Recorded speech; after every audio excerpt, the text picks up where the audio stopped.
فتنوں کا دور ہے، کبھی کسی کے پہ تنقید، کبھی اللہ پہ تنقید، کبھی رسول اللہ پہ تنقید، کبھی ان کی اہانت، اور اس کے بعد اللہ رسول کے بعد کائنات کی سب سے بڑی مقدس ہستیاں صحابہ کرام کے پہ تنقید کے دروازوں کھولا جا رہا ہے، ان کی صداقت کو، ان کی عدالت کو مجروح کیا جا رہا ہے، ان کو حب زر کا شاہکار بنا کے پیش کیا جا رہا ہے، صدیق کے پر تہمت لگائی جا رہی ہے کہ صدیق جو تھے انہوں نے شاید معاذ اللہ مال کے لالچ میں سیدہ فاطمہ الزہرا کو باغ فدق کے اندر سے ان کا حصہ نہیں دیا۔ اور صدیق تو وہ ہے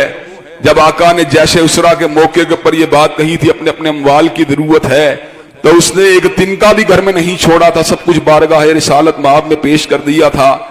حضرات گرامی قدر، یہ صحابہ کرام رضوان اللہ علیہ مجمعین کے درمیان آراء کا اختلاف ہو جانا اور کسی ایک صحابی کی رائے کا کسی موقع پہ صائب ہونا یا کسی کے اجتہاد کا عین احادیث نبویہ کے مطابق ہونا، اس سے کسی دوسرے صحابی کی تنقیص نہیں ہوتی، لیکن بعض لوگوں نے ایک پارٹی بادی کے تحت سیدنا صدیق رضی اللہ تعالیٰ عنہ کی ذات کو ٹارگٹ کیا، ان کے درست اجتہاد کو تنقید کا نشانہ بنایا، ان کو معاذ اللہ ایک ڈیویٹ کیے ہوئے یا راہ ہدایت سے بھٹکے ہوئے حلیفہ اور قاضی کے طور پہ پیش کرنے کی جسارت کی۔ حضرات گرامی قدر، ملک کے امن و امان کو برقرار رکھنے کے لیے اللہ تبارک و تعالیٰ کی ذات ہو یا حضرت رسول اللہ کی ذات قدس ہو، اور ان کے بعد خلفائے راشدین اہل بیت عظام اور امہات المومنین کی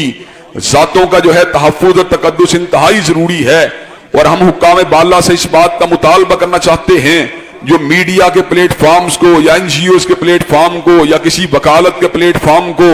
یا کسی کالم کے ذریعے صحابہ کرام رضوان اللہ علیہ مجمعین کے پر کبھی کھلے عام اور کبھی ڈھکی چھپی طنزیں کرتے ہیں، ان عناصر کو لگام دیا جائے، ان کو پابند کیا جائے۔ حضرات گرامی قدر کے اس اصول کے پر، اس ضابطے کا پر عمل نہ کیا گیا، ملک کے اندر افراتفری پیدا ہوگی، ملک کے اندر کشمکش پیدا ہوگی، ملک میں خون خرابہ ہوگا، ملک میں دنگا فساد ہوگا، اور ایسے عالم کے اندر کوئی صدیق کی محبت میں، کوئی فاروق کی محبت میں، کوئی عثمان و علی کی محبت میں، کوئی امہات المومنین کی محبت میں، کوئی اہل بیت عظام کی محبت میں اگر اٹھے گا تو حضرات گرامی قدر پھر لوگ اس کو انتہا پسند کہیں گے، اس کو ضدی کہیں گے، اس کو جنونی کہیں گے۔ حضرات گرامی قدر، خان صاحب کی ذمہ داری ہے، اگر ان کے پاس کچھ تھوڑا سا غور و فکر کرنے کی صلاحیت ہے تو ملک کو اس نفرت کی دلدل سے باہر نکالیں، کشیدگی کی دلدل سے باہر نکالیں۔ حضرات گرامی قدر، صحابہ کرام رضوان اللہ علیہ مجمعین سارے مقدس ہیں، سارے محترم ہیں۔ من احبہم فبحبی احبہم، جو ان سے محبت کرتا ہے وہ حضرت رسول اللہ کی محبت کی وجہ سے ان سے محبت کرتا ہے۔ ومن ابغضہم فببغضی ابغضہم، جو ان سے بغض رکھتا ہے اس کو حضرت رسول اللہ سے بھی بغض ہے۔ چنانچہ ہم حکام بالا کو یہ پیغام دے دینا چاہتے ہیں، چاہے اہل بیت عظام ہوں، چاہے خلفائے راشدین ہوں، انشاءاللہ ثم انشاءاللہ ہم ان کی شان اقدس کے اوپر کسی قسم کا سمجھوتا نہیں کریں گے۔ اور جب کوئی صدیق کی عظمت پہ حملہ کرے گا، فاروق کی عظمت پہ حملہ کرے گا، عثمان و علی کی عظمت پہ حملہ کرے گا، سیدہ فاطمہ سیدنا حسن و حسین کی عظمت پہ حملہ کرے گا، انشاءاللہ اس کے علاوہ بھرپور طریقے سے صدائے احتجاج کو بلند کیا جائے گا۔ جن لوگوں نے حضرت صدیق کی شان اقدس میں گستاخیاں کی ہیں، حضرات گرامی قدر، کہ آپ اس بات کے پر اگری کرتے ہیں ان کو سزا ملنی چاہیے،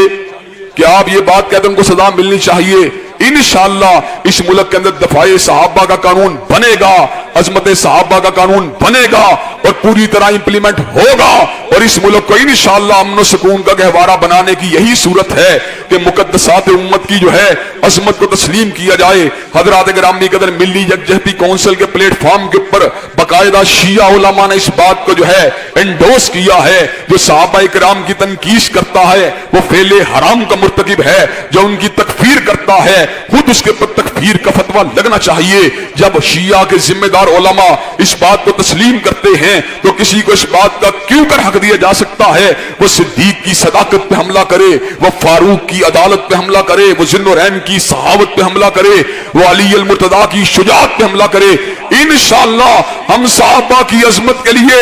انشاءاللہ ہر سطح کے پر احتجاج کرنے کے لیے، ہر سطح کے پر آوازیں حق کو بلند کرنے کے لیے اور عظمت صحابہ کے ڈنکے بجانے کے لیے تیار ہیں انشاءاللہ؟ حضرات کریم آپ تیار ہیں انشاءاللہ؟ انشاءاللہ ہوں نے دل دے کے نکھاریں گے روح برگ گلاب، اور ہم نے گلشن کے تحفظ کی قسم کھائی ہے، ان اللہ یامر بالعدل والاحسان وایتاء ذی القربى وینھی عن الفحشاء والمنکر والبغی سبحان ربک رب العزۃ عما یصفون والسلام علی المرسلین والحمد للہ رب العالمین۔